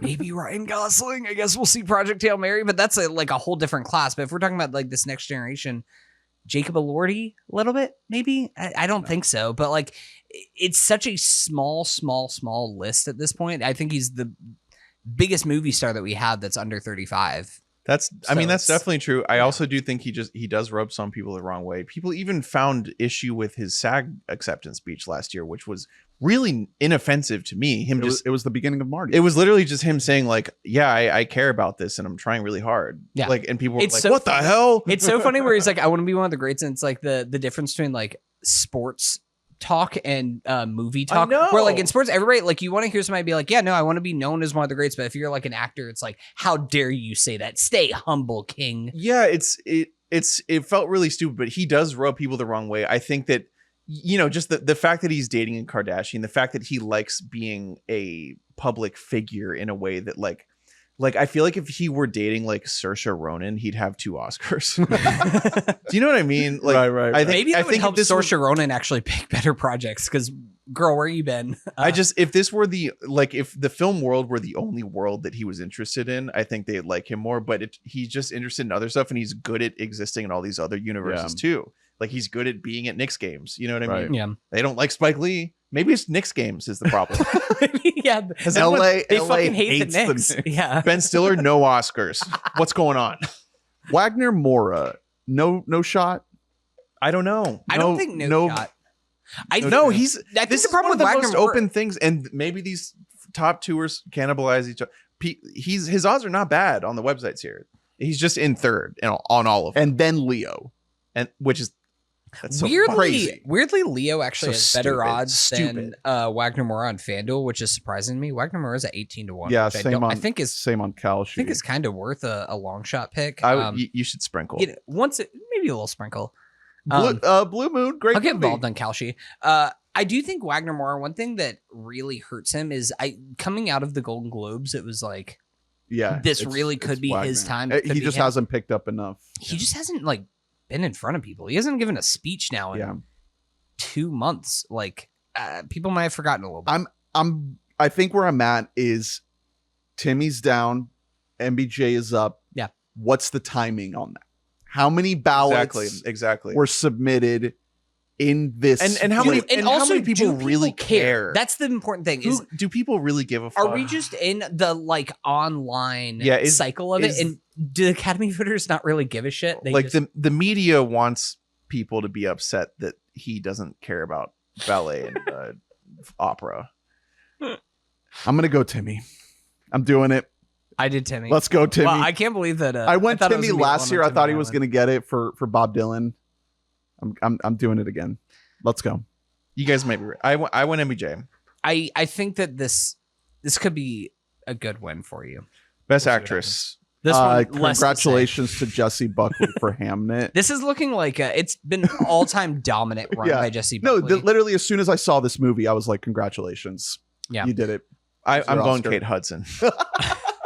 Let's go. Let's do it. Go for it. Come on, you Yeah. gotta diversify somewhere. Hey, Right. Rose Byrne. That would be my pick. Would have been an awesome win. Here's the thing, there. Rose Byrne. If I'm making a pick from these selection, honestly, my number one performance of the year last year was Rose Byrne. Really, So- really great. So performance. if you want to get on Kalshi and bet a $5, you get $167 if she wins. for Rose Byrne, Yeah. It's not gonna happen. That is not worth it. Jesse Buckley. It's like just genuinely a waste of $5. Yeah, Jessie Buckley she's literally won every single precursor. Like it is one of the most dominant. it is performances. phenomenal. Now, if I bet $5 on Kate Hudson, I get 500 smackaroonies because that is the farthest it goes. Her actual chances, it says, are less than 1%, but it doesn't go lower than that in terms of what the money it gives. Well, Kalshi seems like a really good and noble website that they're just like, best we can do is like 100. Yeah, they're like, our calculator doesn't go that far. 100. Sorry. Oh, that's so good for you. Oh my god, you could get 101 odds. $500. At least give us $1. Yeah, come on, throw $1 down on it.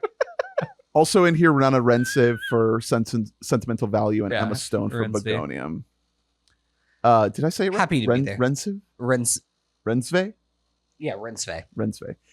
It like any other year, it would have probably been. Or no, technically, I think she said it's Reinsve, Rensve. but nobody actually says it correctly. In any other year, I think it would have been wise to backdoor Stone into supporting, but not this year. Yeah. You know what I mean? The supporting is better than lead Yeah. in terms of like the depth of it. It's just the lead is Look, determined. everybody loves Yorgos, and Begonia is a little bit of a happy to be there. for this and I don't think it deserves Best any Oscars. Best director, Paul Thomas Anderson, One Battle After Another. Ryan Coogler, Sinners. Josh Safdie, Marty Supreme. Joachim Trier. Joachim Trier for Sentimental Value, and Chloe Zhao, Hamnet. Paul Thomas Anderson, congratulations. This would be a huge upset if he lost this. This is a big deal, guys. This is one of our guys. Yeah. He's gonna have a huge night. My favorite weekend. filmmaker, my favorite active filmmaker. It's gonna be a really good moment. Yeah, it's gonna be beautiful. I'm interested. Almost like this is a little inside baseball of like, what is his speech for screenplay versus his speech for director? He seems Because to be best picture, he's not going to talk. The producers talk for that, which is stupid. But he seems to be just like a really kind of quiet, humble dude. Mhm. He's not braggadocious at all. Once he quit Blow. Oh, that's Yeah. right. That's right. And became a dad. do you think Fiona Apple will be at the ceremony? Oh my god. I think a lot of it is just a very wise calculation on his point that like you don't get anything for talking more when you're a director. Yeah. Tarantino has proven that a million times Mhm. over. Mhm. Like there are diminishing returns the more you fucking yap Right. as a director. Make the thing and let the thing talk. Why don't you start a podcast, Quentin? Fucking relax. He's such a podcaster. I think he did start one and everyone hated it and he stopped What? doing it. Oh, Yeah. He did like a mini podcast It's during series COVID. with The Ringer. Oh, that one. That was like 6-part thing. Like it Oh. wasn't even a podcast Okay. really. Best Picture. Listen Herman or something. The nominees are Begonia, F1, Frankenstein, Hamnet, Marty Supreme, One Battle After Another, The Secret Agent, Sentimental Value, Sinners, and Train Dreams. A great slate. Tremendous slate. Great crop of I movies. here. love 8 of these movies that are on here. And I think that is like the most that my taste has overlapped with the Oscars maybe I ever. think these are all great. I think they nailed it. I mean, F1's kind of like the one little question mark in there. It's like, I have did we 4 need of to these do this? movies are my But- top 5 of the year. Nuts. Like that's crazy. it's rare. It's a rare year. Good movie year. But they kind of nailed it. One Battle's the fave. F1, Hamnet. Okay. You're going ranking- F1? Yeah, F1. Okay. Yeah. Vroom vroom. This is One Battle. Not Don't say Runaway. that. Yeah, don't say that definitively. I was gonna say we can I talk would about not it be for a little bit. shocked if Sinners won. I'd be surprised, but I wouldn't be like, what the? It wouldn't be like Hamnet. It would be like, whoa! I'm telling you guys, for Like, all this hand wringing that we're doing for all these other categories, I really do feel like we're going to look back at Best Picture and just be like, oh yeah, it was always One Battle. It's just the movie. Look, that has been the last few years between Everything Everywhere All at Once. Not so much Oppenheimer because that was kind of a foregone conclusion, but Everything Everywhere All at Once. Last year And Nora. with Anora. Even with Nomadland, it was kind of something where we kept trying to talk ourselves into something else. And then like all along, the thing Yeah. that kept winning just wins again. I also think it's One Battle. It's so dominant. But Sinners also has kept winning. Like that's the thing is that both of these films are on unprecedented runs to then lose Best Picture. Like in the same way that One Battle has won Best Comedy at the Globes, and it's won WGAs, and it's won editing. It's won all these kind of precursors, which leads you to believe that is a lock for Best Picture. No film has ever won Best Drama at the Globes, Best Ensemble at SAG, Best Original Screenplay at the WGAs, and then gone on to lose Best Picture. So like it's not a utterly shock. It wouldn't be a crazy shock for anything to happen there. So Ernest, With that being said, you linked us to nextbestpicture.com. They have a list of their precursor wins in 2025. shout out to Jay Kelly for making on the AFI list.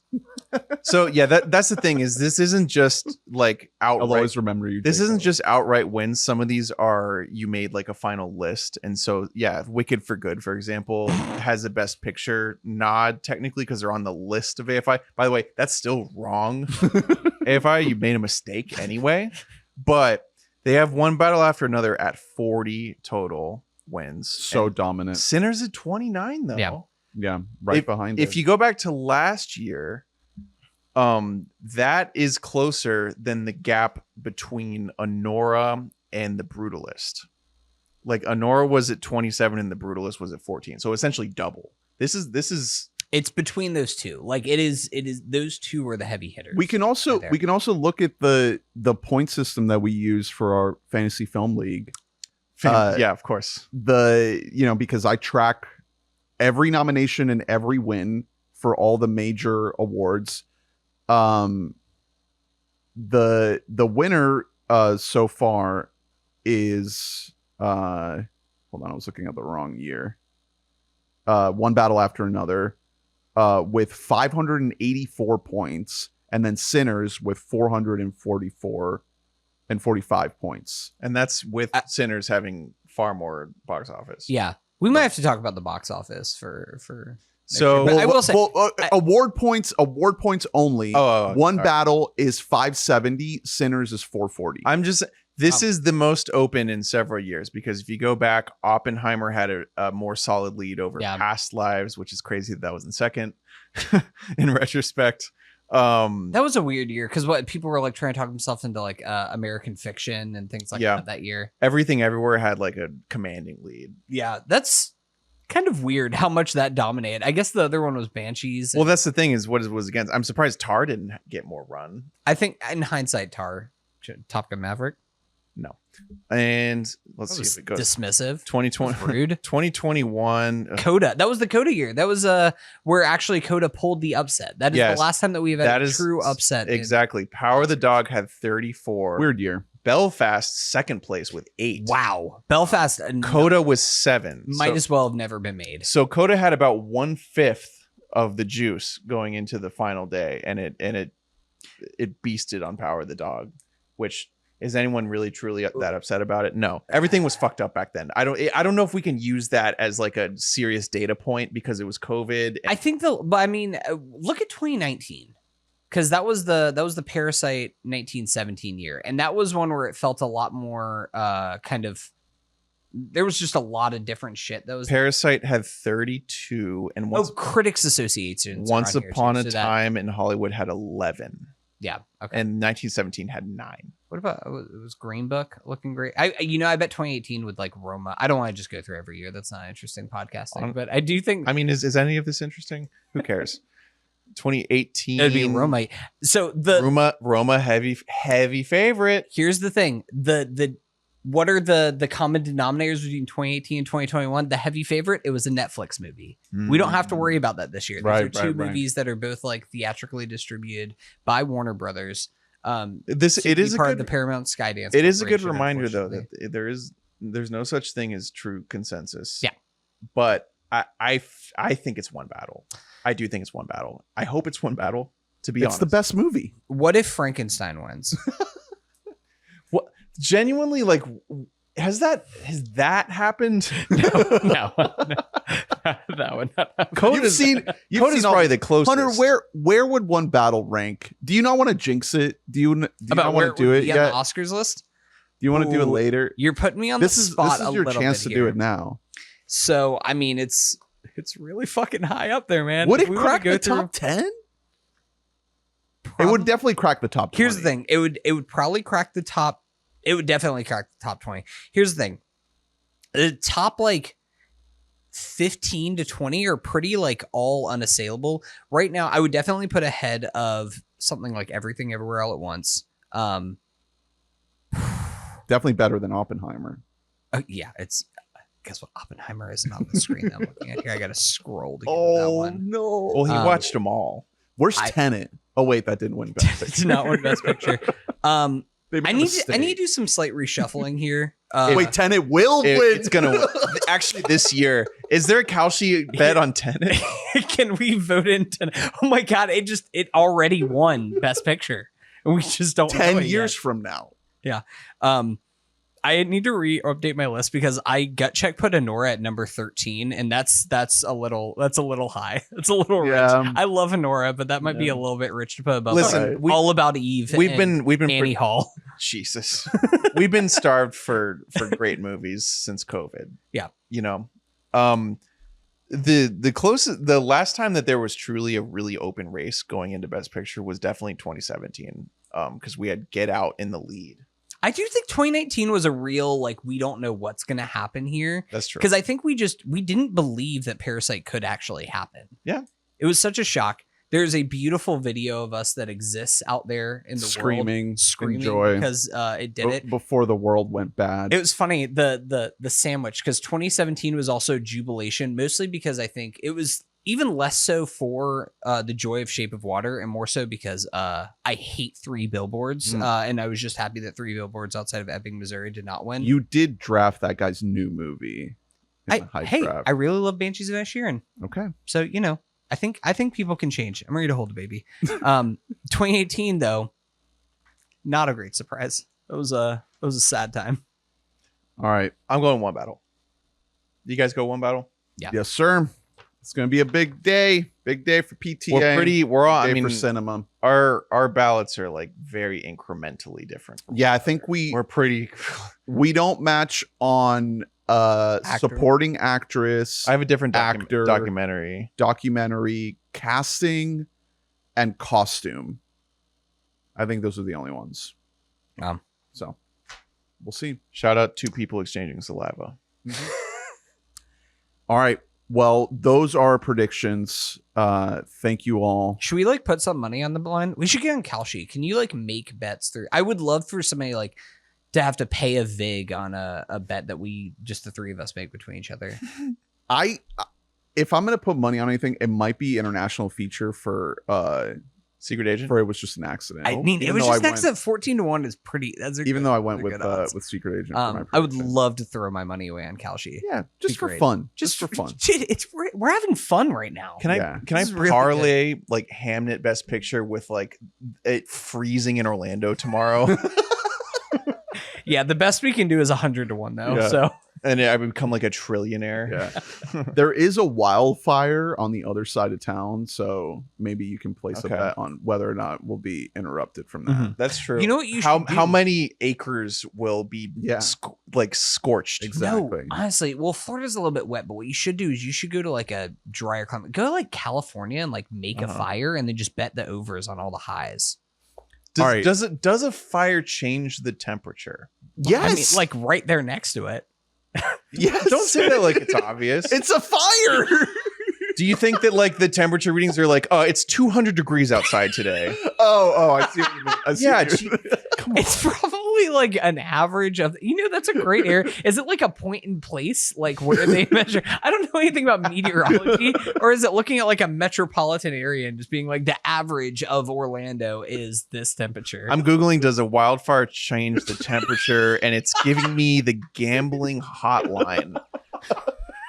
It knows I'm on Kalshi. All right. Thank you all for listening. Please rate and review and subscribe, like and comment. Let us know your thoughts. Check out WeBoughtAMic.net. Get every episode in your inbox. Join the Discord, patreon.com/WeBoughtAMic. Thank you, WBAM fam. Next week, we're back to Denzel with the second movie of our series, which we just started, Mike on Fire, the films of Denzel Washington. It's called Mo Better Blues. It is a Spike Lee film. Very excited for that. Also, Project Hail Mary around the corner.